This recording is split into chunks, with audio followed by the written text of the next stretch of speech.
I went to the kindergarten to pick up my granddaughter, who had been living with me since her parents' death. She hugged me tightly and whispered, "Grandma, I saw Mommy today." At first, I thought it was just her imagination, but the next day I decided to watch from a distance. My heart nearly stopped when I saw who was approaching the gate. Don't forget to subscribe to the channel and comment where you're watching from. I had never been one to believe in ghosts. At 63 years old, I'd buried enough people to know that death was final, that grief played tricks on the mind, and that children especially could conjure entire worlds from their loneliness. So when little Zoe wrapped her small arms around my legs that Tuesday afternoon, her face pressed against my hip, and whispered those words, "Grandma, I saw Mommy today," I simply stroked her dark hair and murmured something reassuring. "I know, sweetheart," I said, leading her toward my station wagon in the parking lot of Maplewood Kindergarten. "Sometimes we see Mommy in our dreams, don't we?" But Zoe pulled back, her gray eyes, so much like Lynn's, fixed on mine with unusual intensity. "No, Grandma, not in a dream." She was outside the fence during recess. She waved at me. My stomach tightened, but I forced a smile. Children grieved differently than adults. In the year since the accident, since that awful night when the police arrived at my door to tell me my daughter and son-in-law had driven off Route 47 in a storm, Zoe had created elaborate stories about her parents. Sometimes they were on a long trip. Sometimes they were sleeping in heaven. Once, she told me they'd been turned into birds and were watching her from the oak tree in our backyard. "Maybe it was someone who looked like Mommy," I suggested, buckling her into the car seat. "Sometimes people can look very similar." Zoe didn't argue, but she didn't agree either. She just turned her face toward the window, and I saw her small fingers grip the edge of her sweater. That gesture, that tiny display of stubborn certainty, unsettled me more than I wanted to admit. We lived on the outskirts of Millbrook, Oregon, in the house where I'd raised Lynn and her younger brother Daniel. My husband, Thomas, had died 6 years earlier from a sudden heart attack, and I'd learned to navigate the creaking floors and empty rooms alone. But having Zoe had changed everything. The house felt full again, purposeful. I'd converted Lynn's old bedroom into a space for Zoe, painting the walls soft yellow and filling the shelves with books and stuffed animals. We had routines now: breakfast at 7, kindergarten drop-off at 8:30, pick-up at 3, dinner at 6, bedtime stories at 8.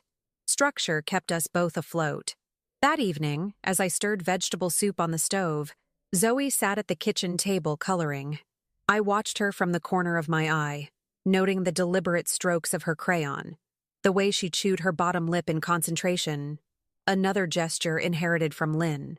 My daughter had been 29 when she died, vibrant and ambitious, working as a pharmaceutical sales representative while her husband, Marcus, managed a small insurance agency.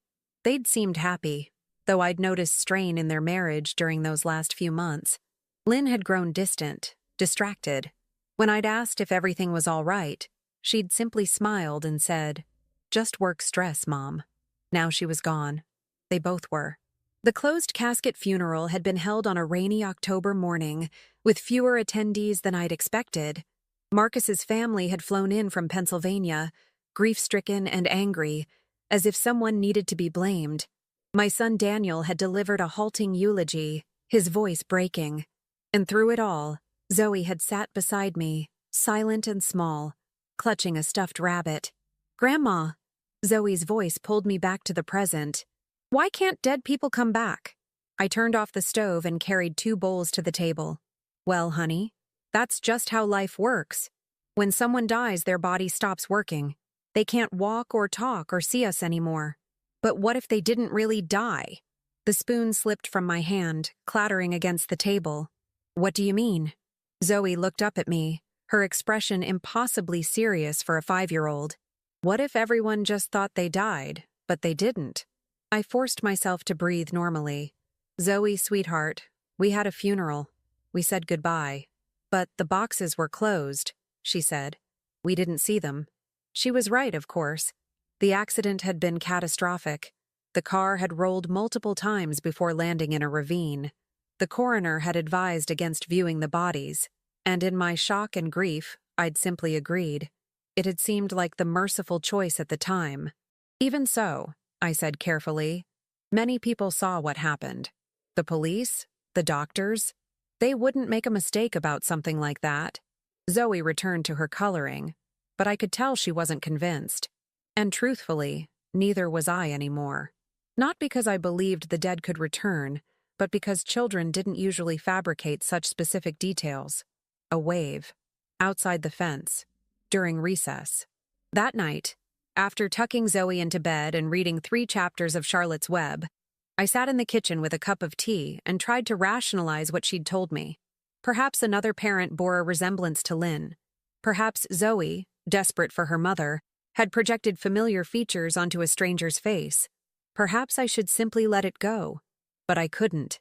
At 11 o'clock, I climbed the stairs to the attic, something I hadn't done since sorting through Lynn's belongings 6 months after the funeral. The space smelled of dust and old paper. Boxes lined the walls, labeled in my careful handwriting. Lynn, childhood, Lynn, college, Lynn, documents. I'd been methodical in my grief, organizing everything as if order could somehow contain the chaos of loss. I opened the box marked documents and began sifting through the contents. Birth certificate, social security card, marriage license, insurance policies. Everything seemed routine until I found a manila envelope tucked beneath a stack of tax returns. It had no label, no markings. Inside were 3 items: a key I didn't recognize, a receipt from a storage facility in Portland dated 2 weeks before the accident, and a handwritten note on plain paper. The note read, "Mom, if anything happens to me, use this key. Unit 247. Don't tell anyone. Trust only yourself. I'm sorry I couldn't explain." My hands trembled as I read it twice, then 3 times. The handwriting was unmistakably Lynn's, with that distinctive loop on her capital S. But the message itself made no sense. Why would she rent a storage unit? What was she hiding? And why the ominous tone? I slipped the key and receipt into my pocket and returned the note to the envelope. As I descended the attic stairs, I noticed something else. A detail so small I'd nearly missed it. The receipt showed the storage fee had been paid through the end of November. This November. Someone had continued paying for that unit even after Lynn's death. Zoe's words echoed in my mind. I saw Mommy today. I sat on the edge of my bed, heart racing, and tried to think logically. There were reasonable explanations. Perhaps the storage facility had auto payment set up from Lynn's bank account, which I'd never fully closed. Perhaps she'd stored something innocuous, old furniture, seasonal decorations, and simply hadn't mentioned it. But the note, "If anything happens to me," those words suggested intention, preparation, fear. I retrieved my phone and considered calling Daniel, who lived an hour away in Portland with his wife, Rebecca. But Lynn's note had been explicit. Don't tell anyone. Trust only yourself. If my daughter had hidden something, she'd had a reason. And until I understood what that reason was, I needed to keep this discovery to myself. The next morning, I went through our usual routine with deliberate normalcy. I made oatmeal with blueberries, braided Zoe's hair, helped her put on her tiny purple backpack. But as I drove toward Maplewood Kindergarten, my mind was elsewhere, formulating a plan. "Grandma?" Zoe said from the back seat. "Can we stop for hot chocolate after school?" "Of course, sweetheart." I dropped her off at 8:30, watching as she ran toward the playground where other children were already climbing on the equipment. Mrs. Patterson, her teacher, waved at me from the doorway. Everything appeared perfectly ordinary, except I didn't leave. Instead, I parked my station wagon down the street, partially obscured by a large maple tree, and waited. I felt ridiculous, a 63-year-old woman playing detective based on a child's imagination and a cryptic note. But I couldn't shake the image of that receipt, those continued payments, that key sitting heavy in my pocket. The morning stretched on. Parents came and went. A mail truck passed. 2 women jogged by with their dogs. I checked my phone repeatedly, though I wasn't sure who I expected to call. At 10:15, I nearly gave up. This was absurd. I should go home, make lunch, do laundry, live my normal life. Then I saw her. A woman approached the kindergarten fence from the north side, where a narrow path led between two houses toward the woods beyond. She wore a dark jacket with the hood pulled up, sunglasses despite the overcast sky, and jeans. Her build, her gait, the way she held her shoulders, every detail screamed familiar, impossible familiarity. My breath caught, my vision blurred. I gripped the steering wheel until my knuckles whitened. The woman stopped at the fence, about 20 yards from where the children played. She stood there for perhaps 30 seconds, perfectly still, watching. Then she reached through the chain link and made a small waving gesture. Subtle, directed, deliberate. I couldn't see Zoe from my vantage point, but I knew. I knew she was waving back. Then the woman turned and walked quickly back down the path, disappearing into the trees before I could even open my car door. I sat there, trembling, my mind refusing to process what I'd just witnessed. It couldn't be Lynn. Lynn was dead. I'd signed papers, attended a funeral, spent 12 months grieving, and yet, the way she moved, the gesture, the location, exactly where Zoe had described. I pulled out my phone and dialed the number for Millbrook Police Department, but my finger hovered over the call button. What would I say? That I'd seen someone who looked like my dead daughter? That I'd found a mysterious key? They'd think grief had finally broken me. No. Whatever this was, I needed to understand it first. I needed to go to Portland. I needed to open Storage Unit 247. And I needed to find out who was visiting my granddaughter at the kindergarten fence, and why. I didn't go to Portland that day. Despite every instinct screaming at me to drive directly to that storage facility and unlock whatever secrets Lynn had hidden there, I forced myself to maintain normalcy. Zoe needed stability, routine, the pretense that her grandmother hadn't just watched a ghost walk away from a kindergarten fence. So I picked her up at 3 o'clock as usual, took her for hot chocolate at Bernie's Diner as promised, and listened as she chattered about finger painting and how Tommy Morrison had eaten paste again. She didn't mention seeing her mother. Neither did I. That evening, after Zoe was asleep, I sat at my kitchen table with Lynn's note spread before me, studying the handwriting under the light. The loops, the pressure, the slant, all unmistakably hers. I'd seen her handwriting on birthday cards, grocery lists, college applications. This was real. I pulled up the storage facility's website on my laptop. Secure Space Storage, located in an industrial area of northeast Portland, 45 minutes from Millbrook. The site showed rows of orange doors, security cameras, climate-controlled units. Nothing sinister. Just ordinary storage for ordinary people with ordinary excess belongings. Except Lynn's note suggested nothing about this was ordinary. My phone buzzed. Daniel's name appeared on the screen. I hesitated, then answered. "Hey, Mom, just checking in. How's Zoe doing?" "She's fine," I said, keeping my voice steady. "We went for hot chocolate today. She's sleeping now." "Good, good. Listen, Rebecca and I were thinking of coming by this Sunday for lunch. It's been a few weeks. 3 weeks, actually. Since Daniel had taken his new position as regional sales manager, he'd been traveling constantly. Rebecca worked as a dental hygienist and filled her weekends with yoga classes and book clubs. They called regularly but visited infrequently, and I'd learned not to take it personally. They had their own lives. "Sunday sounds lovely," I said. "Great! Oh, and Mom?" Rebecca wanted me to ask, "Have you thought any more about that retirement community brochure we left?" My jaw tightened. The Meadowbrook Senior Living brochure had appeared on my counter 6 months ago, glossy and cheerful, showing silver-haired people playing cards and tending gardens. Daniel and Rebecca had presented it as a suggestion, a way for me to have less responsibility and more social engagement. What they'd really meant was that raising a 5-year-old at 63 was too much for me. "I'm perfectly capable of caring for Zoe in my own home," I said carefully. "Of course you are, Mom. We're just thinking ahead. Zoe's going to need more as she gets older. Activities, sports, tutoring. And you should be enjoying your retirement, not dealing with kindergarten drop-offs and tantrums." "Zoe doesn't throw tantrums," I replied, perhaps too sharply. "And I'm not ready to give up my home." A pause. "Nobody's asking you to give it up, but having Zoe full-time at your age, it's a lot." We worry about you. We. As if Rebecca, who'd met Zoe perhaps a dozen times, had any real stake in this conversation. I appreciate your concern, I said, but we're managing just fine. After we hung up, I sat in the darkening kitchen and acknowledged an uncomfortable truth. Daniel wanted custody of Zoe. He hadn't said it directly, but the signs were there.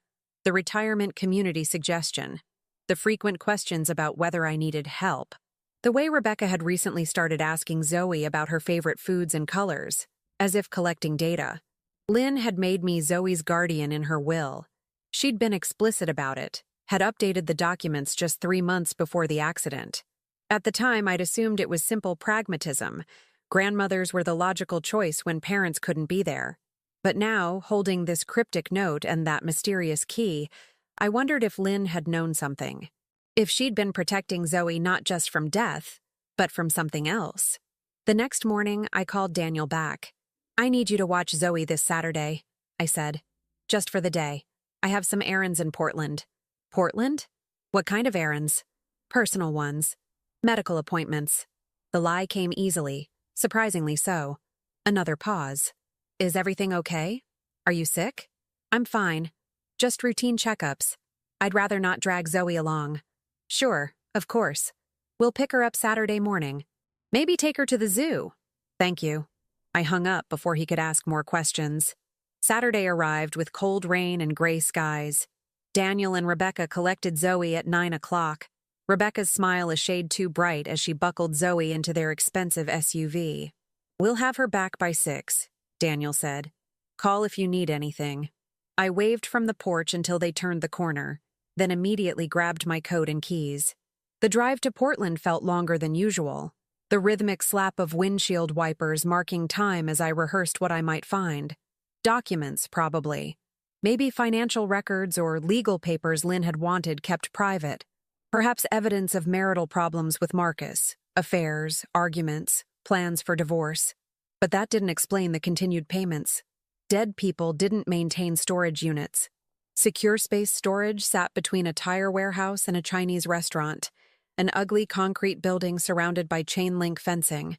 I parked in the nearly empty lot and approached the office, where a young man with multiple piercings looked up from his phone. Help you? I need to access Unit 247, I said, placing the key on the counter. My daughter used to pay for it, but she recently passed away. He glanced at his computer. You're not listed as an authorized user. My daughter passed away. I'm the executor of her estate. Another lie, but one that felt justified. His expression shifted slightly, sympathy mixed with bureaucratic inconvenience. I'm sorry for your loss, but I still need proper documentation. Death certificate, letters testamentary, that kind of thing. I hadn't brought any of that. Hadn't thought I'd need it. Can't you make an exception? I have the key. Sorry, ma'am, company policy. Frustration burned in my chest. I'd driven all this way, lied to my son, left Zoe with people who wanted to take her from me, and now some kid with facial piercings was quoting policy. When was the last payment made on that unit? I asked. He clicked his mouse a few times. Yesterday, actually. Auto pay from a credit card. Can you tell me whose card?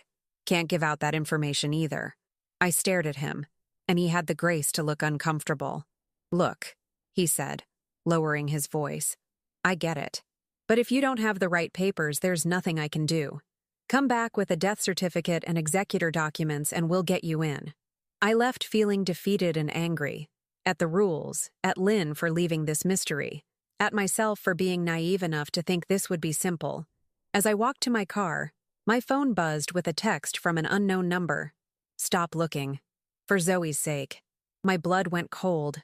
I spun around, scanning the parking lot. A few cars, the tire warehouse with its bay doors open, a couple walking toward the Chinese restaurant. No one seemed to be watching me. I called the number. It went directly to voicemail. A generic automated message, no name. My hands shook as I climbed into my car and locked the doors. Someone knew I was here. Someone was watching. And they'd invoked Zoe's name as a threat. I drove home too fast, my mind racing through possibilities. Had someone followed me from Millbrook? Was there a camera at the storage facility? How did they get my number? The more I thought about it, the more pieces clicked together. The woman at the kindergarten fence, the continued payments on the storage unit, this warning. These weren't random events. Someone was actively hiding something, maintaining Lynn's secrets, and now threatening me to stop investigating. But why? If Lynn was truly dead, what could possibly be worth protecting? And if she wasn't? No. I pushed that thought away. It was too impossible, too cruel to hope. I arrived home at 2 o'clock, the house feeling emptier and more menacing than usual. I made tea with trembling hands and tried to think logically. I needed those documents, death certificate, proof of executorship. I'd filed them somewhere in my home office after the funeral, in the blur of grief and paperwork. I spent the next hour searching through filing cabinets until I found the folder marked Lynn, Estate Documents. Inside was the death certificate, issued by the Oregon State Medical Examiner's Office. Cause of death? Multiple traumatic injuries. Manner of death? Accident. There was also a letter confirming my status as Zoe's legal guardian, but nothing establishing me as executor of Lynn's estate. Marcus's brother, Peter, had handled that, claiming it was easier since he lived near their lawyer in Pennsylvania. I photographed the death certificate and guardianship letter with my phone, figuring they might be enough to satisfy the storage facility, when I noticed something odd about the death certificate itself. The medical examiner's signature was illegible, just a scrawled line. The certificate number seemed shorter than others I'd seen. I'd unfortunately become familiar with death certificates after Thomas died. I pulled out my husband's death certificate for comparison. Different format, different numbering system. But of course, Thomas had died in a hospital. His death expected and documented. Lynn's had been sudden, violent, processed through the medical examiner's office after an accident investigation. Still, something felt off. My phone rang. Daniel's number. "Mom, we're going to keep Zoe for dinner if that's okay.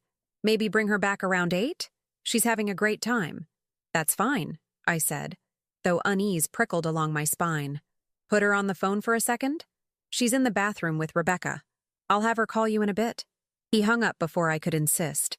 I told myself I was being paranoid, that my son wasn't part of some conspiracy, that the threatening text had simply rattled me. But Lynn's note echoed in my mind. Trust only yourself. I returned to my search, going through every box and file in my office, looking for anything else Lynn might have left behind.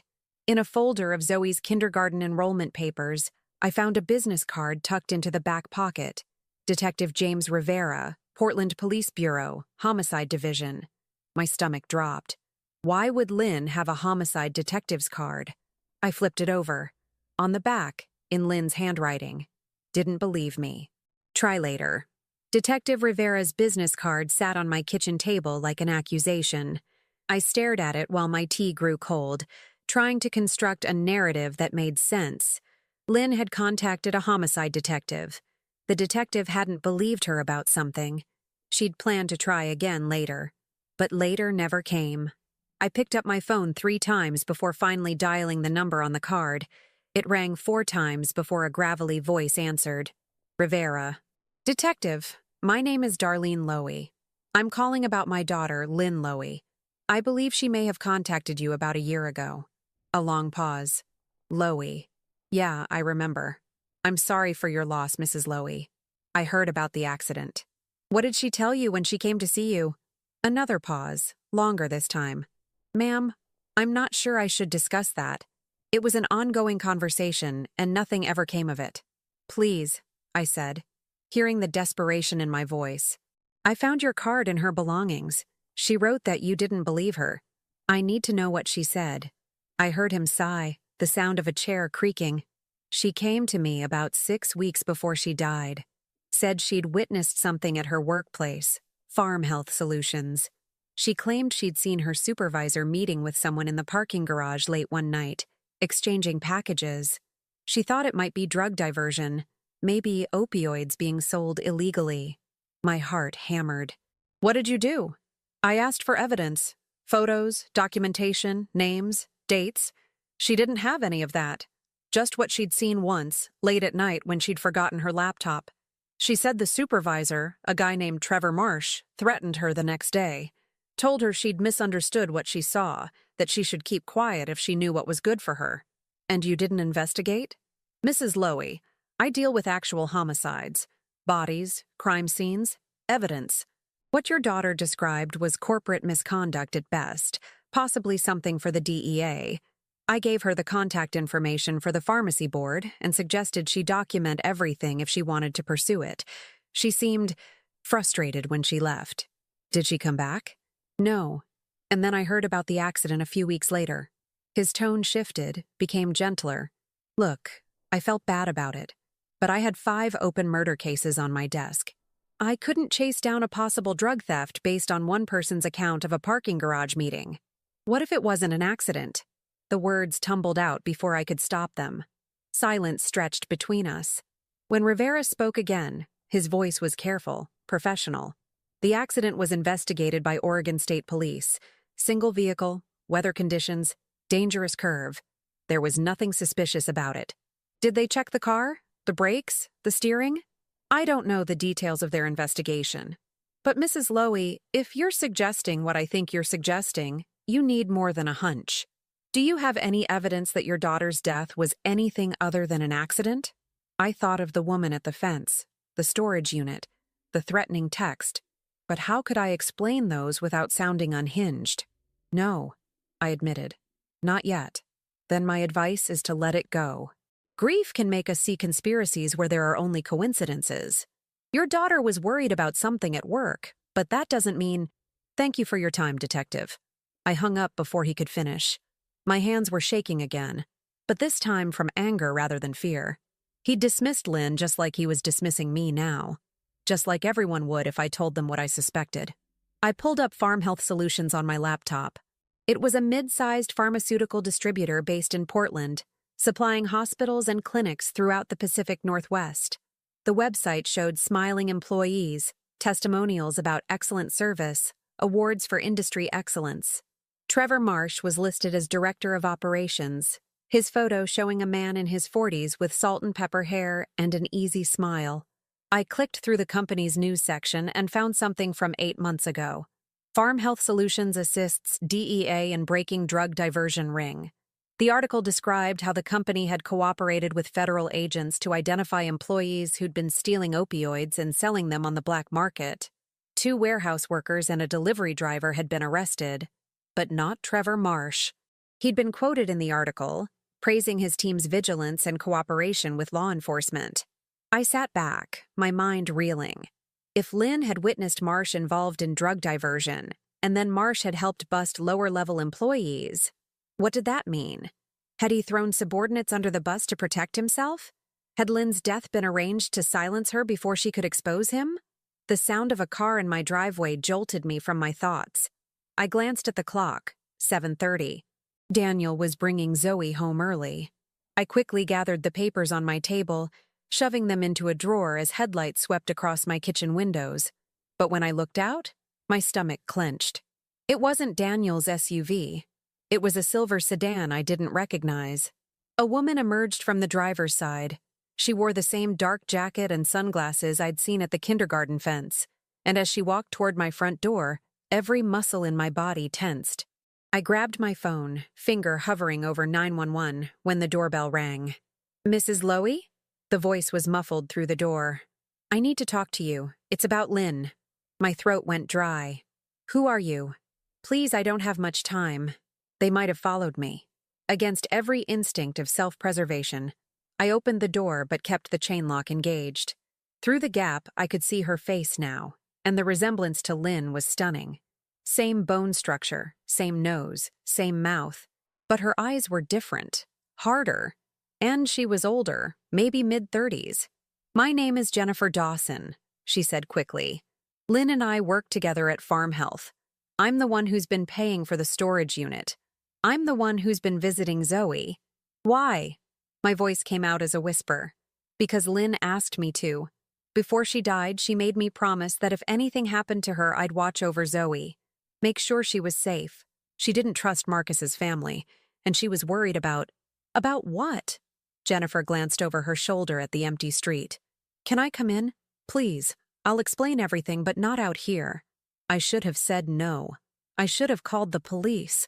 But the desperation in her voice, the fear in her eyes, it reminded me so much of Lynn in those last weeks before the accident. That same nervous energy, that same sense of being hunted. I unlatched the chain and let her in. Jennifer entered quickly, immediately moving away from the windows. She pulled off her sunglasses and I saw dark circles under her eyes, the exhaustion of someone who hadn't slept properly in days. "How did you know I went to the storage facility?" I asked. "I have alerts set up. The facility emails me whenever there's activity on the unit." She pulled out her phone, showing me an app with notifications. When I saw someone had tried to access it, I knew it had to be you. "Lynn said you'd eventually figure it out." "Figure what out? What's in that unit?"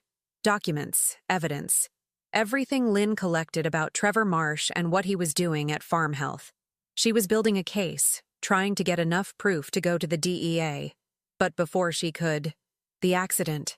Jennifer's expression darkened. "There was no accident, Mrs. Lowy. Lynn and Marcus were murdered." The room tilted. I gripped the back of a chair for support. "How do you know that?" "Because 2 days before she died, Lynn told me someone had tampered with her car. She'd noticed the brake fluid was low, which was strange because she'd just had it serviced. She was planning to take it to a mechanic the next morning, but that night..." Jennifer's voice broke.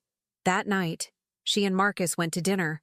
On their way home, on Route 47, in the rain, when she needed her brakes most." "Did you tell the police?" I tried. "I talked to the state troopers who investigated the crash. They said brake failure was consistent with the accident, that the crash itself had damaged the brake lines. They couldn't tell if it had been tampered with beforehand. Without proof, it was just my word against their accident reconstruction." "What about the storage unit? The evidence Lynn collected?" "I've been too afraid to go there myself. Marsh has connections, people who watch, who report. The day after Lynn died, someone broke into her house while Marcus's family was there dealing with the estate. They took her laptop, her phone backup, her files, but they didn't know about the storage unit because I was the one who rented it. The payments came from Lynn's account, but the contract is in my name. So why haven't you gone to the authorities with what's in there?" Jennifer's laugh was bitter. "Because I don't know exactly what she stored. Lynn was careful, paranoid even. She said if anything happened to her, the unit contained everything needed to expose Marsh, but she never told me specifics. She said the less I knew, the safer I'd be." She met my eyes. "I'm not brave like Lynn was. I have a daughter of my own. When Lynn died, I kept paying for the unit and waited to see if anyone would come looking. And now I have. Yes. But Mrs. Lowy, you need to understand. These aren't small-time criminals. The drug diversion operation Lynn uncovered? It's worth millions.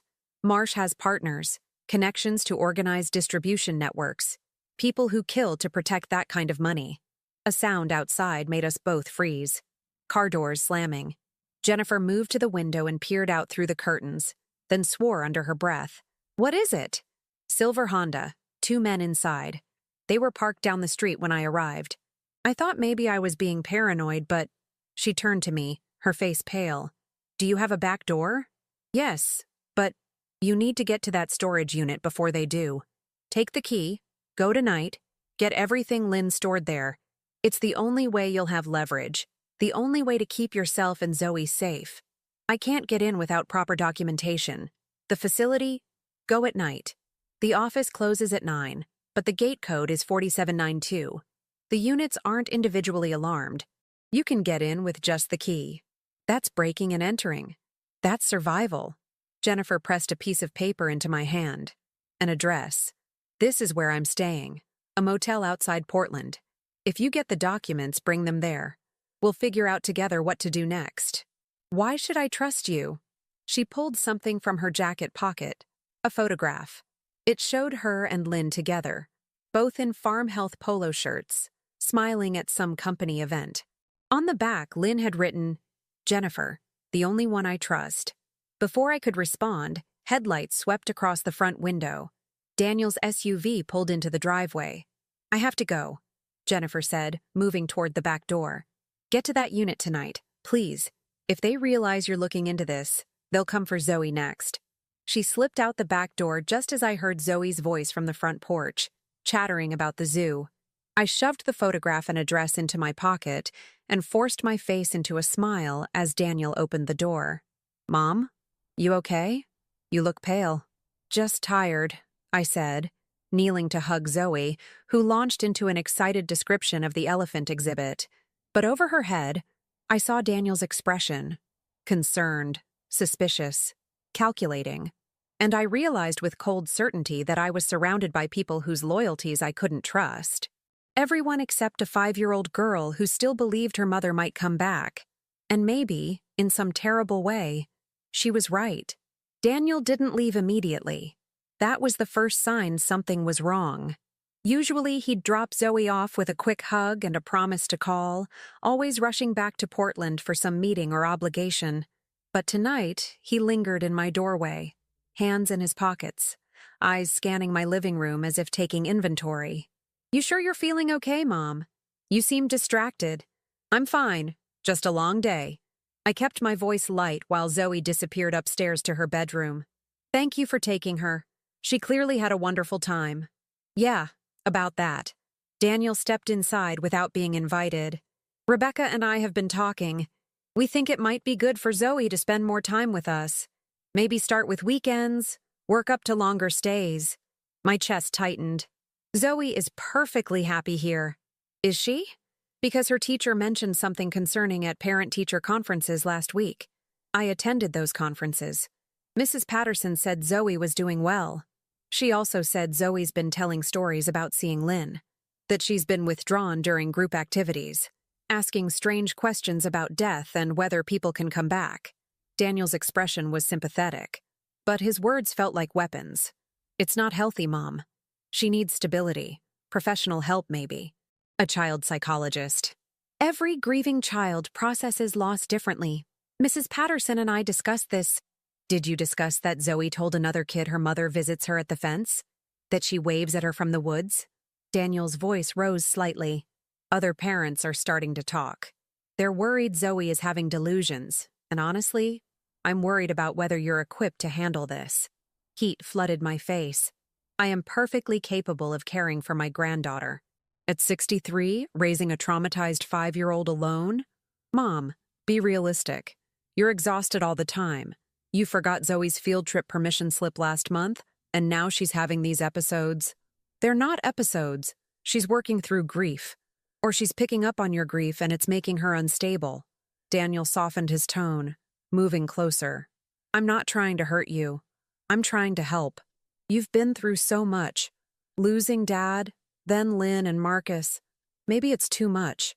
Maybe you need to focus on yourself for a while. Let Rebecca and me take some of the pressure off." The careful phrasing, the gentle tone, it was also reasonable on the surface.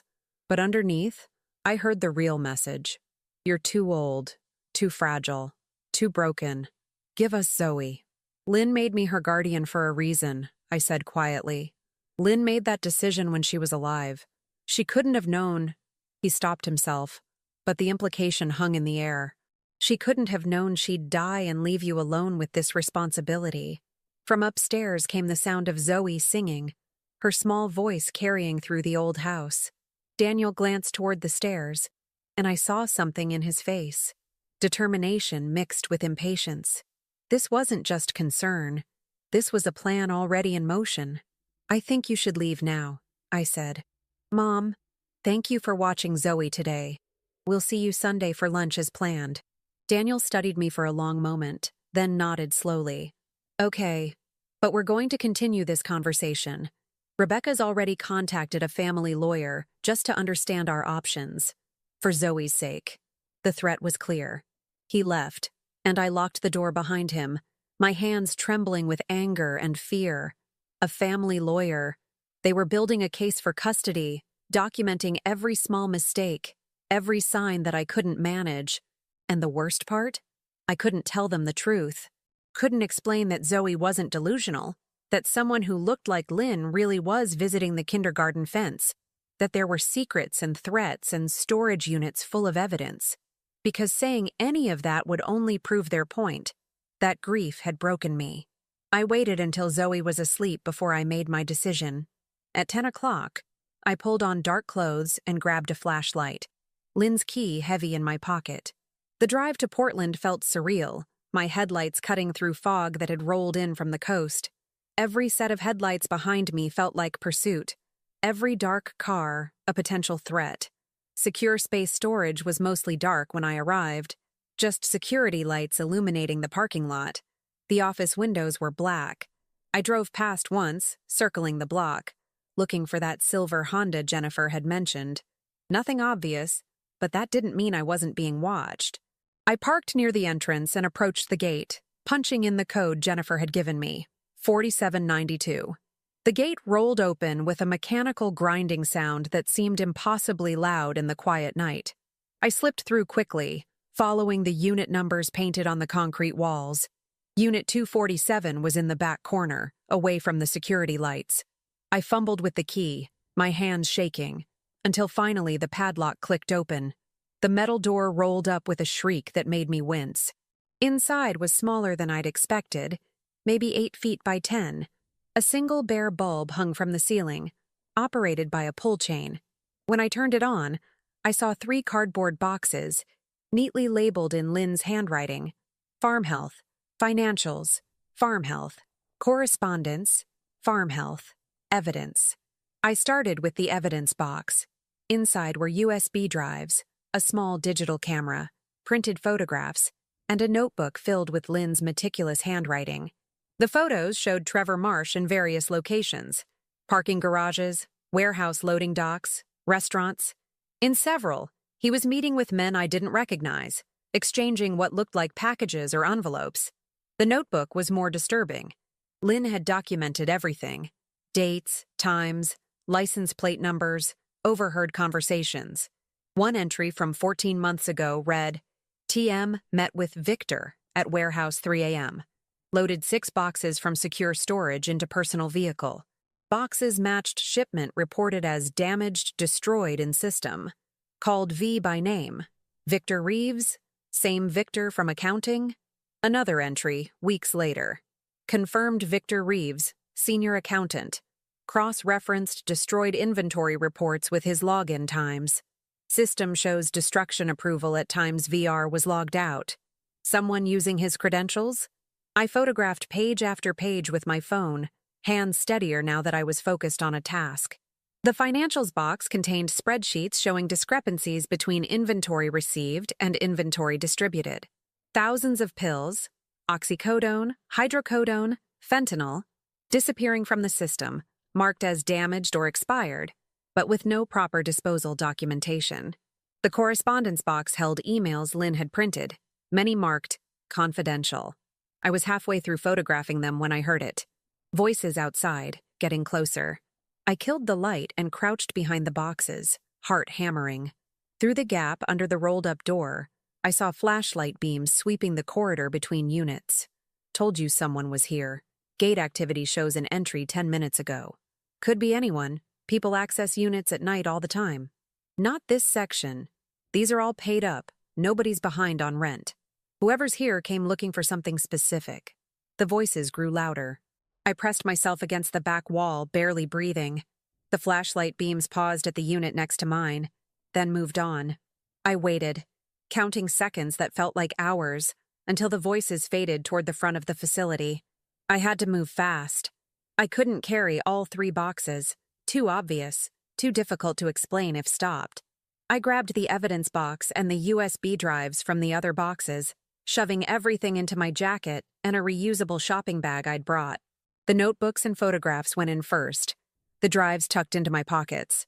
I pulled the light chain, plunging the unit back into darkness, then eased the door down as quietly as possible. The padlock went back on, though my hands shook so badly it took 3 tries. The path to the exit felt impossibly long. Every shadow seemed to hide someone watching. But I made it to my car without seeing anyone, drove through the gate before it finished opening, and merged into traffic on Powell Boulevard with my heart still racing. I didn't go straight home. Instead, I drove to the address Jennifer had given me, a rundown motel near the airport where planes roared overhead every few minutes. Room 114 was on the ground floor, curtains drawn. I knocked softly. Jennifer opened the door immediately, as if she'd been waiting. Her eyes widened when she saw the box in my arms. "You actually went." "You were right to be scared," I said, stepping inside.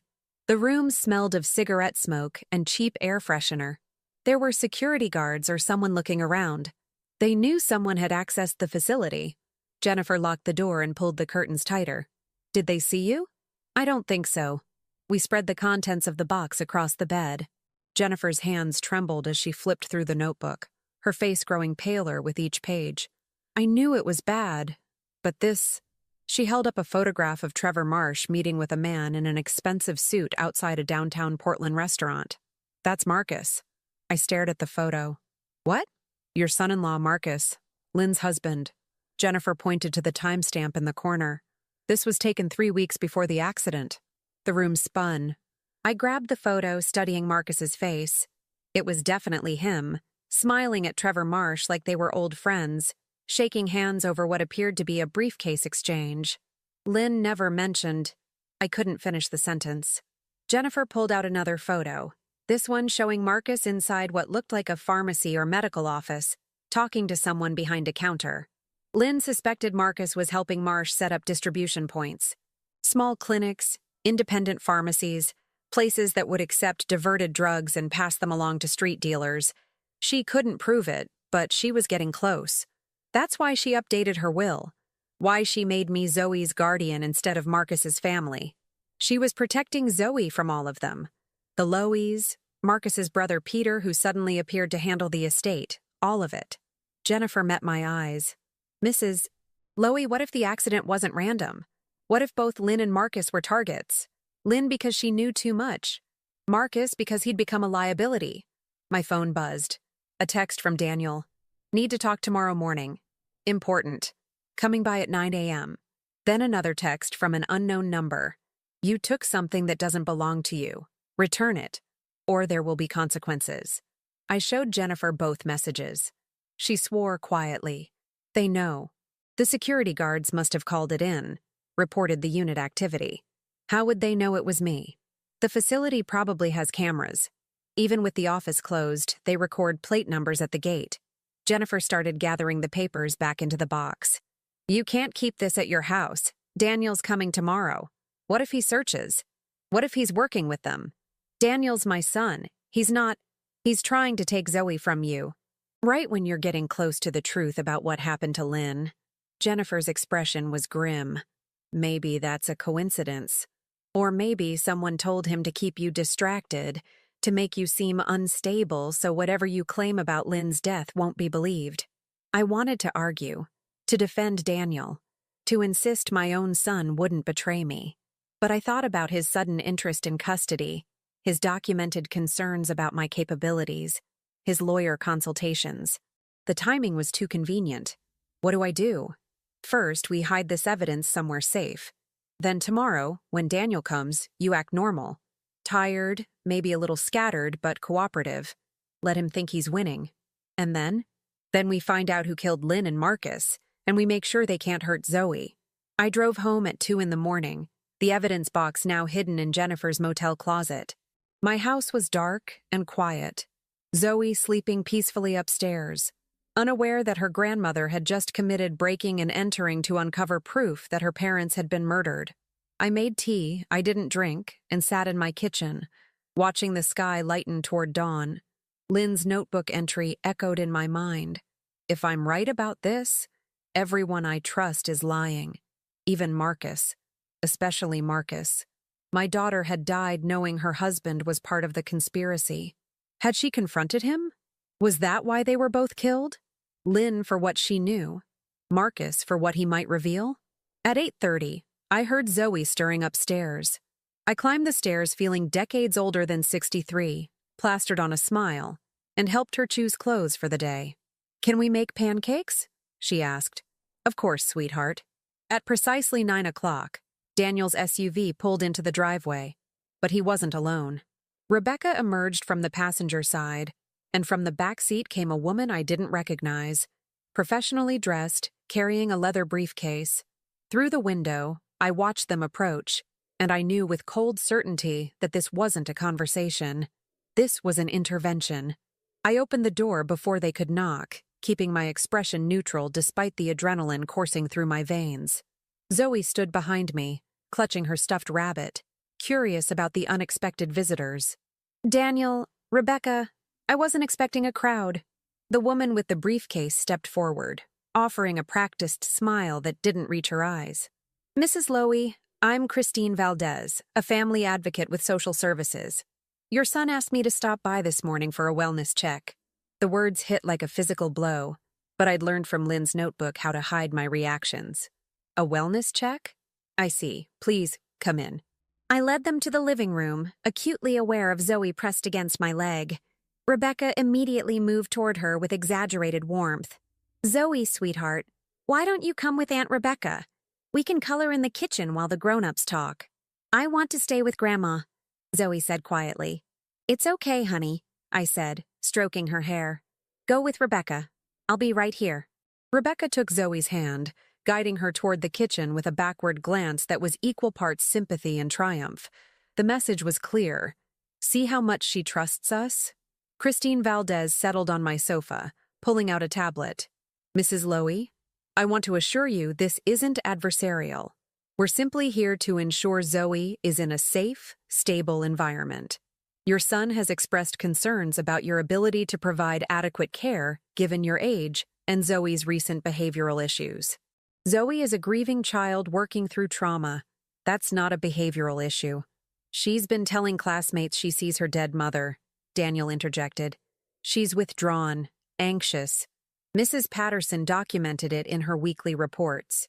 Weekly reports you apparently requested, I said, looking at my son. When did you start monitoring Zoe's teacher communications? Daniel had the grace to look uncomfortable. I'm concerned about my niece. Is that so wrong? Christine tapped her tablet. Mrs. Lowy, I'd like to ask some questions about your daily routine. How many hours of sleep are you getting? Enough. Are you taking any medications? Anything that might impair your judgment or reaction time? Blood pressure medication. Nothing impairing. Have you missed any of Zoe's appointments? Doctor visits? School events? I thought of the permission slip Daniel had mentioned. The one I'd forgotten. I may have missed one field trip notification. Christine made a note. And I understand you drove to Portland late last night, returning around 2 in the morning. Can you explain where you went? My blood went cold. They'd been watching me. Or someone had. I had difficulty sleeping. I went for a drive. At 2 in the morning? In Portland? Daniel leaned forward. Mom, that's not normal behavior. That's concerning behavior. Since when is insomnia a crime? It's not, Christine said smoothly. But combined with other factors, your age, the stress of full-time childcare, Zoe's concerning statements about seeing her mother, it paints a picture of someone who might be overwhelmed. I'm not overwhelmed. I'm grieving. There's a difference. Mrs. Lowy, Christine's voice took on a harder edge. I've reviewed the documentation your son provided. Zoe's teacher notes, missed appointments, concerning conversations. I've also spoken with neighbors who say you've been acting strangely, looking out windows at odd hours, appearing anxious and distracted. Which neighbors? But I already knew. Mrs. Henderson next door, who'd probably noticed my lights on at 3 in the morning. Mr. Cole across the street, who seemed to watch everyone's comings and goings. That's confidential. But the pattern is clear. You're struggling, and it's affecting Zoe. Nobody's saying you're a bad grandmother. We're saying you need help. I don't need... What if we started with supervised visits? Daniel interrupted. Zoe could stay with Rebecca and me during the week. Visit you on weekends with a social worker present. Just temporarily. Until you've had time to rest. Maybe see a therapist. Absolutely not. Christine stood. Mrs. Lowy, I can't force you to cooperate, but I can recommend to the court that Zoe's living situation be reevaluated. If you fight this, if you make it difficult, a judge will see that as evidence of impaired judgment. They'll ask why a reasonable person wouldn't accept help when offered. The trap was elegant. Agree to supervision and gradually lose custody, or refuse and be painted as unstable and uncooperative. Either way, they won. But they'd made one mistake. They'd assumed I would react emotionally, desperately. They'd assumed I hadn't spent the last 3 days uncovering secrets that changed everything. "I'd like to show you something," I said calmly, standing. "Daniel, Christine, please follow me to my office. Rebecca can stay with Zoe." Daniel exchanged a glance with Christine, who nodded. They followed me down the hall to the small room I used for paperwork and bills. I'd prepared for this moment, printing out specific documents from Lynn's files early that morning. I handed Christine a printed email. "This is correspondence between Trevor Marsh, Director of Operations at Farm Health Solutions, and my late son-in-law, Marcus Lowy. It details their arrangement to divert pharmaceutical drugs to unauthorized distributors." Christine scanned it, her expression unchanging. "Where did you get this?" "From my daughter's files. She was investigating Mr. Marsh before she died." "Mom, what are you talking about?" Daniel looked genuinely confused. "Lynn witnessed criminal activity at her workplace. She collected evidence. She went to the police, but they didn't take her seriously." I handed him another document, a page from Lynn's notebook showing dates and transactions. 2 days before the accident, she told a coworker her car had been tampered with. Then she and Marcus died on a dangerous curve in a rainstorm when their brakes failed. Daniel stared at the papers, his face pale. You think Lynn was murdered?" "I think someone wanted to silence her. And I think Marcus was either complicit or became a liability." I turned to Christine.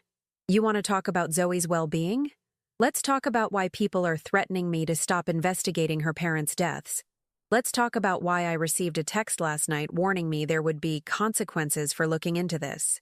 Christine's expression finally shifted, a flicker of uncertainty. "Do you have proof of these threats?" I showed her my phone. "The texts from the unknown number, the warnings. Have you reported this to police? And tell them what? That my dead daughter is still paying for a storage unit? That someone who looks like her visits Zoe at kindergarten? That I broke into that storage unit last night to retrieve evidence?" I let the words hang in the air. "You're right, Christine. That does sound like the behavior of someone unstable. Unless it's all true." "This is insane," Daniel said, but his voice lacked conviction. "Mom, you're talking about conspiracy theories, murder plots. I'm talking about documented criminal activity and suspicious deaths. I'm talking about why you suddenly want custody of Zoe right when I start asking questions." I watched his face carefully. "Tell me, Daniel, who suggested you contact social services? Who first mentioned that Zoe might not be safe with me?" His silence was answer enough. "Who was it?" I pressed. "A colleague. Someone I worked with on a pharmaceutical account. He mentioned that Farm Health had dealt with a similar situation. An employee's family member making wild accusations after a tragedy. He suggested that Zoe might be better off in a more stable environment, that you seemed to be spiraling." "What was this colleague's name?" "Victor. Victor Reeves. The name from Lynn's notebook. The accountant who'd helped Marsh cover up the diversions." The pieces clicked into place. They'd targeted Daniel, fed him concerns about my capabilities, pushed him toward legal action. Not because they wanted Zoe, because they wanted me distracted, discredited. If social services questioned my mental state, nothing I claimed about Lynn's investigation would be believed. Christine set down her tablet. "Mrs. Lowy, these are serious allegations. If true, they need to be reported to proper authorities. I've tried that. They dismissed Lynn when she was alive, and they'll dismiss me now unless I have irrefutable proof. Do you have such proof? I'm working on it. Then until you do, my concern remains Zoe's immediate welfare." Christine's voice was firm, but less certain than before. "However, I'm willing to postpone any formal recommendations for 72 hours. That gives you time to present your evidence to the police. But Mrs. Lowy, if you can't substantiate these claims, I will have to move forward with a custody evaluation." It was more than I'd expected. "Thank you." After they left, I found Zoe in the kitchen, quietly coloring. Rebecca had gone with the others, whispering urgently to Daniel in the driveway before they drove away. I sat beside Zoe, wrapping an arm around her small shoulders. "Grandma, are they going to take me away?" "No, sweetheart. I won't let that happen." "Is Uncle Daniel mad at you?" "He's confused, but we're going to fix it." Zoe looked up at me with those gray eyes so like Lynn's. The lady who looks like Mommy told me something yesterday. My heart stopped. When did you see her? At recess. She came to the fence again. She said to tell you to be brave, that Mommy was proud of you. Zoe's voice dropped to a whisper. Is she really not Mommy? I pulled Zoe close, breathing in the strawberry scent of her shampoo, and made a decision. I don't know, sweetheart, but we're going to find out. Together. That afternoon, I called Jennifer. I need you to come to my house tonight. Bring everything from the motel, and bring a camera with a good zoom lens if you have one. Why? Because tomorrow morning, Zoe and I are going to the kindergarten like normal, and you're going to be ready to photograph whoever comes to that fence. We're going to get proof of Jennifer Dawson, of her identity, of everything. That's risky. If they're watching, they're already watching. They've already threatened us. The only way out is through. I paused. Lynn trusted you. Now I'm trusting you. Will you help me? A long silence. Then, I'll be there at 8. That evening, while Zoe watched cartoons, I sat at my kitchen table and did something I should have done days ago. I called the Oregon State Police and asked for the traffic division that had investigated Lynn's accident. This is Darlene Lowy.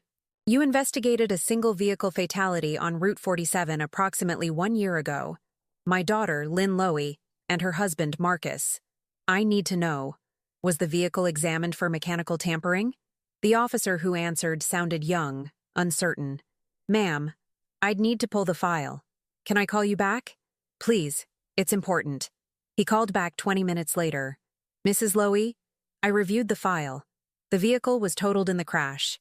The brake lines were damaged, but that was consistent with impact trauma. No evidence of pre-existing tampering was noted. Was anyone specifically looking for tampering? A pause. No, ma'am. It was classified as an accident due to weather conditions and excessive speed. There was no reason to suspect foul play. What if I told you my daughter reported possible brake tampering to a friend 2 days before the crash? Then I'd suggest you file a formal complaint, and we can reopen the investigation. But Mrs. Lowy, after this much time, with the vehicle likely already scrapped, physical evidence would be nearly impossible to recover. But you could investigate the people around her, her employer, her co-workers. That would require substantial evidence of a crime. Do you have such evidence? I'm working on it. Then once you have it, contact us again. I hung up feeling both frustrated and strangely empowered. The system required proof, and proof was what I'd get.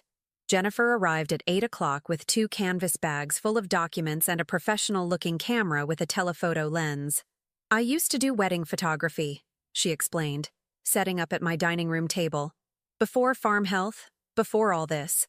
We spent 2 hours organizing everything, creating a timeline, matching photographs to notebook entries, highlighting the most damaging evidence. Marcus appeared in at least 15 photos, always meeting with either Trevor Marsh or unknown men in dark cars. Lynn must have been devastated, Jennifer said quietly. Discovering her husband was part of it. Did she say anything to you? About Marcus? Only that she couldn't trust him anymore, that she was planning to file for divorce after she went to the DEA. She wanted to protect Zoe from the fallout. Jennifer pulled out another photo, this one showing Marcus entering a building marked East Side Pain Clinic. She was terrified of what might happen if Marsh found out she was collecting evidence. But she was more terrified of doing nothing. I studied my son-in-law's face in the photograph. He'd seemed like such a good man, reliable, devoted to Zoe, supportive of Lynn's career. But people hid darkness behind ordinary faces. Tomorrow, I said, we end this. We get proof Jennifer Dawson exists and has been watching Zoe. We show the police everything. We make them listen. Jennifer nodded, but her expression was troubled. Mrs. Lowy, you should know, I'm not entirely sure I'm not being followed. Yesterday I thought I saw the same car behind me twice. If they know where I'm staying, then we're both already at risk, which means we have nothing left to lose. We worked until midnight, preparing copies of everything, uploading files to secure cloud storage, creating redundancies. If something happened to us, the evidence would survive. Finally, Jennifer left to return to her motel, promising to arrive at the kindergarten before recess the next morning. I checked on Zoe one last time, watching her sleep with that rabbit clutched to her chest, and promised myself that whatever happened tomorrow, I would keep her safe. I would finish what Lynn had started, and I would make sure everyone who'd underestimated a 63-year-old grandmother understood their mistake. The morning arrived with unexpected sunshine, the kind of crystalline autumn light that made everything appear sharper, more defined. I dressed Zoe carefully, choosing her favorite purple sweater, and made her chocolate chip pancakes, a small indulgence that felt necessary. "Big day today?" she asked, syrup on her chin. "Maybe, sweetheart. But whatever happens, you stay close to Mrs. Patterson, okay? Don't go near the fence during recess unless I'm there with you." Zoe nodded seriously, understanding in a way that broke my heart. No 5-year-old should have to navigate these adult dangers. Jennifer texted at 8. "In position. Blue Honda across from the north path. Camera ready." I dropped Zoe at kindergarten exactly on time, hugging her perhaps a moment too long before she ran toward her classroom. "Mrs. Patterson noticed my tension. "Mrs. Lowy, is everything all right?" "Fine. Just a difficult week. Could you keep Zoe especially close during outdoor time today?" Her expression showed concern. "Of course. Has something happened?" "I hope to have answers soon." I returned to my car but didn't leave. Instead, I parked where I had before, partially hidden by the maple tree, and waited. My phone sat in my lap, 911 ready to dial. Jennifer's blue Honda was visible in my rearview mirror, positioned perfectly to photograph anyone approaching from the north path. The morning stretched out. 9 o'clock passed. Then 9:30. Children's voices carried from the playground as outdoor time began. I watched Zoe through the fence, playing on the swings with another little girl, occasionally glancing toward the north side. At 9:45, I saw movement on the path. A woman in a dark jacket emerged from between the houses, hood up despite the sunshine. My breath caught. Even from this distance, the resemblance was unmistakable. The way she moved, the set of her shoulders, that purposeful stride that was so characteristically Lynn's. She approached the fence in the same spot as before, and I saw Zoe notice her. My granddaughter froze mid-swing, then slowly walked closer to the fence. The woman reached through the chain link, and even from my car I could see Zoe's small hand reach up to touch hers. I was out of the car before I realized I'd moved. My phone forgotten. My carefully constructed plan abandoned in favor of pure maternal instinct. I crossed the street at a run, heading directly for the north path. The woman saw me coming. She pulled her hand back, started to turn away, but I was faster than she expected. 63 or not, I'd spent a year chasing after a 5-year-old, and I reached the fence before she could disappear into the trees. "Stop!" I commanded, my voice carrying across the playground. "Don't you dare run from me!" She froze. Slowly, she turned back, and for the first time, I saw her face clearly in full daylight. Not Lynn, but devastatingly close. Same bone structure, same coloring, same eyes. A sister, perhaps, or a cousin. Someone with shared DNA and shared features. "Who are you?" I demanded. The woman glanced at Zoe, who stood clutching the fence, then back at me. Her voice, when she spoke, sent chills down my spine because it sounded exactly like Lynn's. "My name is Donna Lowy. I'm Marcus's younger sister, and I've been trying to protect Zoe from my family for the past year." The world tilted. Marcus had a sister? He never mentioned me. We'd been estranged for 5 years, ever since I tried to warn him that our brother Peter was involved in illegal activities. Marcus chose Peter over me, said I was jealous and making up stories. Donna's expression was bitter. I moved to Oregon, changed my last name to my mother's maiden name, Dawson, and tried to build a new life. Then I met Lynn at Farm Health. We became friends before either of us realized the connection. My mind raced, trying to reconcile this information with everything I thought I knew. "You're Jennifer Dawson." I had to use my assumed name with Lynn at first. By the time I trusted her enough to explain my real identity, she was already investigating Trevor Marsh. She asked me to help, to use my accounting background to trace the financial irregularities. Donna's voice broke.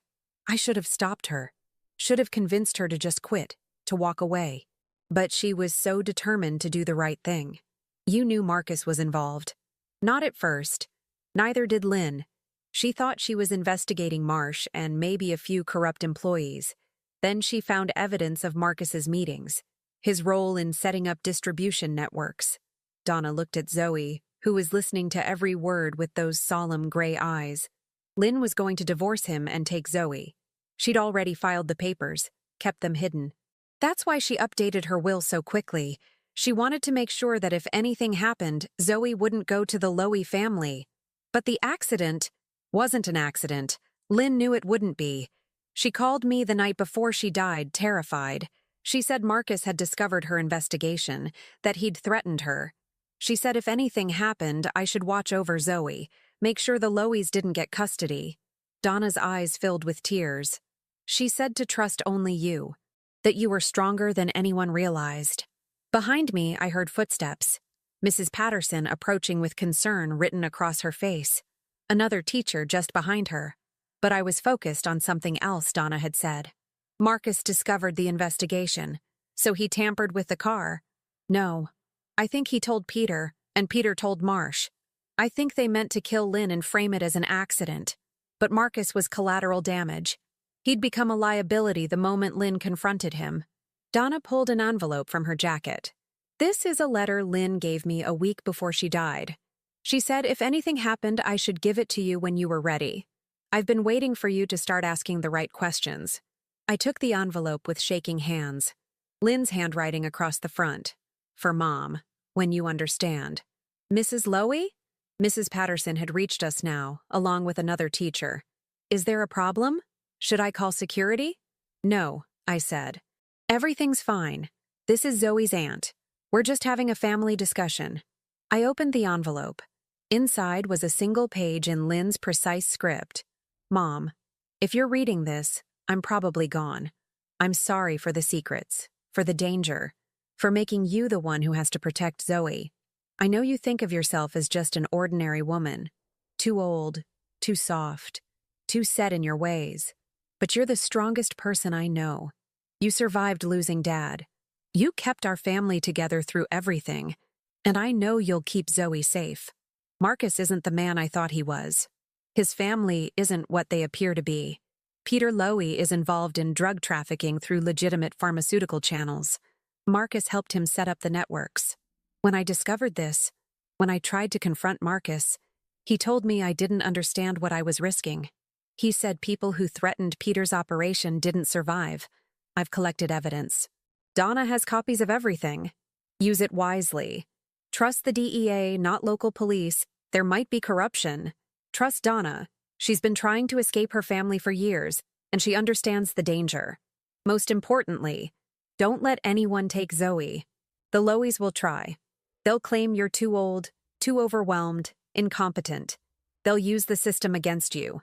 But you're Zoe's best protection because you're the only one who can't be bought, threatened, or manipulated.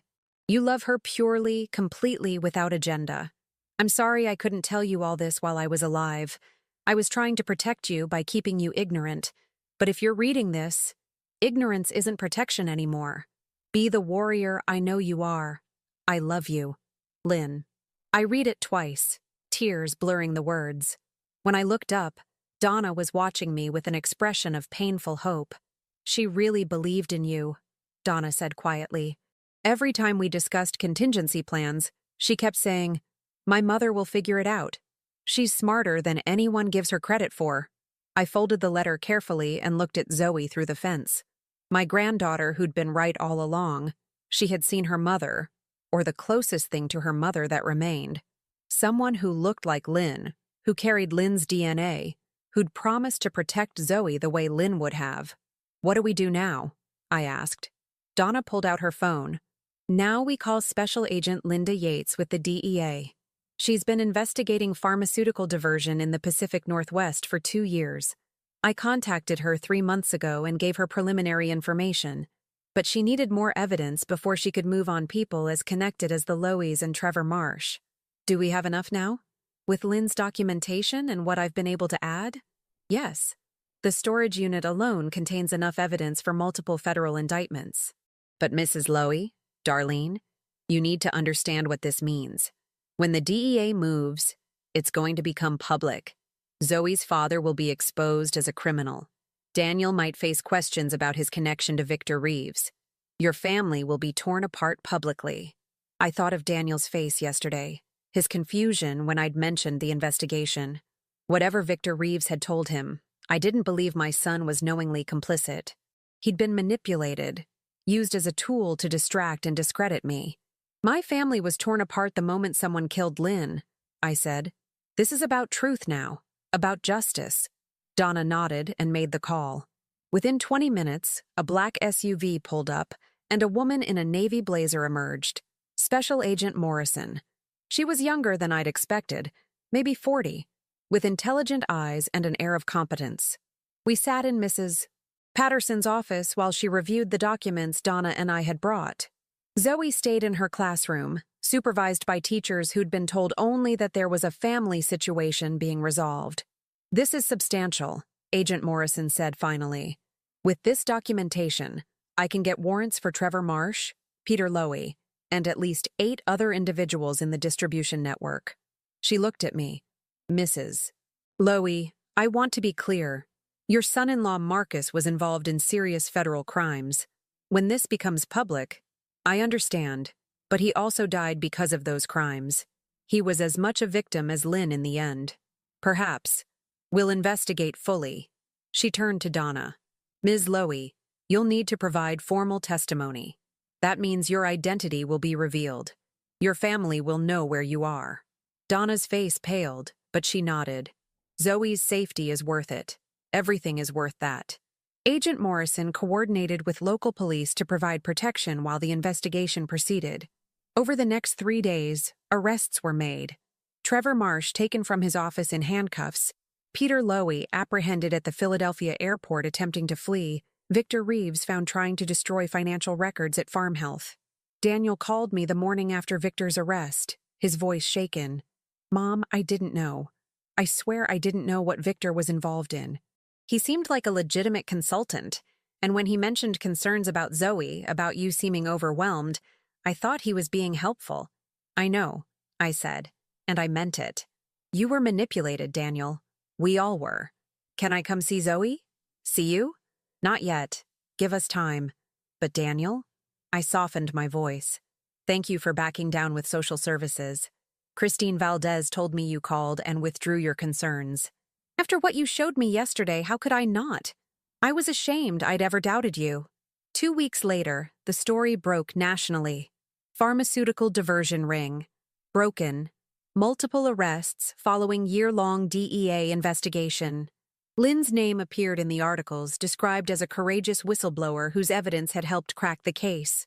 Marcus was mentioned too, though the reports were careful about his role, noting he'd died in suspicious circumstances now being investigated as potential homicide.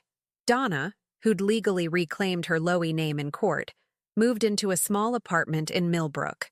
She visited Zoe regularly, and my granddaughter slowly came to understand that while this woman wasn't her mother, she carried her mother's legacy. They looked alike because they shared blood, shared family, shared loss. Zoe stopped asking when Mommy was coming home. Instead, she asked questions about what Mommy had been like, what she'd believed in, why she'd been so brave. And I answered honestly, helping Zoe understand that her mother had been a hero who died fighting for what was right. 6 months after the arrests, on a warm April morning, I stood in my backyard watching Zoe and Donna plant flowers, daisies and lavender, Lynn's favorites. Zoe laughed at something Donna said, and the sound carried across the yard like music. Daniel and Rebecca visited twice a month now, their relationship with Zoe rebuilt slowly, carefully. Daniel had apologized repeatedly until I'd finally told him to stop. That forgiveness was a decision, not a process, and I'd already decided. The house felt full again, not with the ghosts of what I'd lost, but with the living presence of what I'd fought to protect. Zoe would grow up knowing her mother's story, understanding that ordinary people could do extraordinary things when they refused to look away from injustice. And she would know that age was never a limitation on strength, that wisdom, patience, and love were more powerful than any threat, any conspiracy, any attempt to silence the truth. I sat on my porch that evening after Zoe was asleep, a cup of tea in my hands, and thought about Lynn's letter. Be the warrior I know you are. I had been. Not with weapons or violence, not with money or connections, but with persistence and intelligence, and the absolute refusal to let anyone underestimate a grandmother's love. The investigation had revealed everything: the scope of the distribution network, the millions in illegal profits, the trail of victims left addicted or dead from diverted drugs. Trevor Marsh faced decades in federal prison. Peter Lowy would likely never be free again. And the evidence suggested Marcus's brake lines had indeed been cut the afternoon before the accident, during the 2 hours his car sat in a farm health parking lot. Lynn and Marcus had both been murdered, but their deaths hadn't been in vain. I looked up at the stars beginning to appear in the darkening sky and spoke to the daughter I'd lost. I kept her safe, Lynn, just like you knew I would. And I made sure the truth came out. No one silenced you. Not forever. The breeze rustled through the oak tree in my yard, the same tree where Zoe had once believed her parents watched as birds. And for just a moment, I allowed myself to believe they were watching still, in whatever way the dead can watch the living, proud of what we'd built from their sacrifice. A light came on in Zoe's bedroom window, Donna checking on her before leaving for the night. The woman who looked like Lynn but was her own person, carrying her own scars, building her own relationship with the niece she'd protected from shadows. My phone buzzed with a text from Agent Morrison. Final trial date set. Justice is coming. I smiled and set the phone aside. Justice had already come in its own way. It had come in the form of a 63-year-old woman who refused to be dismissed, a friendship between two women bound by tragedy, and a 5-year-old girl who would grow up knowing her family fought for truth. The warrior Lynn had called me to be wasn't the kind who carried weapons or made dramatic gestures. She was quieter than that, more patient. She kept careful records and asked persistent questions. She trusted her instincts and refused to accept convenient lies. She was exactly who I'd always been, beneath the assumptions of age and ordinariness. And as I sat on my porch in the gathering darkness, listening to the peaceful sounds of my home, I knew with absolute certainty that this was the legacy I would pass to Zoe. Not the tragedy of how her parents died, but the triumph of how we'd honored their sacrifice. The woman at the gate had been both ghost and guardian, mystery and family. And in uncovering her truth, I'd discovered my own strength.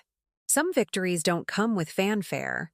They come in the quiet knowledge that you protected what mattered most, that you didn't break when tested, that you proved everyone who underestimated you wrong. This was mine, and it was enough. Now tell me, what would you have done if you were in my place? Let me know in the comments. Thank you for watching, and don't forget to check out the video on your screen right now. I'm sure it will surprise you.